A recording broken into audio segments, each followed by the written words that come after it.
என்னமா சரிங்க 2 மாசம் டீ கட்டாம? சார் கையில காசே இல்ல சார். என் அத்தைக்கு வேற ரொம்ப உடம்பு சரியில்லை சார். எப்படியாவது கொடுத்துறேன். என் வீட்டுக்கார் வேற துபாயில இருக்காரு. அங்க ஏதோ போர் நடக்குதுன்னு காசே அனுப்பல சார். ரொம்ப கஷ்டத்துல இருக்கும் சார் குடும்பமே. தம்பி, நம்மளுக்கு என்ன கஷ்டமா இருந்தாலும் அடுத்தவங்க கஷ்டப்படுறப்போ நம்ம ஓடி போய் உதவி செய்யணும்ப்பா. புரியுதா? வச்சுக்கோங்க. வேணாம் சார் வேணாம். வச்சுக்கோங்கம்மா. என் வீட்டுக்கார அமிச்சோன்னா கொடுத்துறேன். அத்தை ஆஸ்பத்திரி செலவு பாத்துக்கோங்க. சரி, ரொம்ப நன்றி.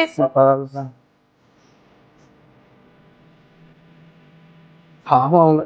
ஐயோ, இருக்க பணத்தெல்லாம் கொடுத்தாச்சு. ஆஸ்பத்திரி எப்படி போவாங்கன்னு தெரியலையே. நம்மள வேற இல்லை, நம்ம போட்டு போவோம்.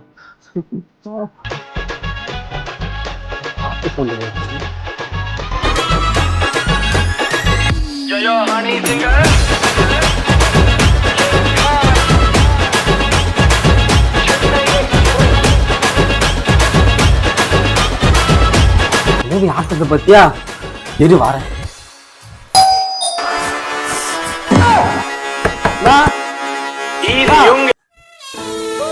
ஏயா நீ கொடுத்த காசு ஆஸ்பத்திரி பார்த்தா ஏறு சிரிப்ப.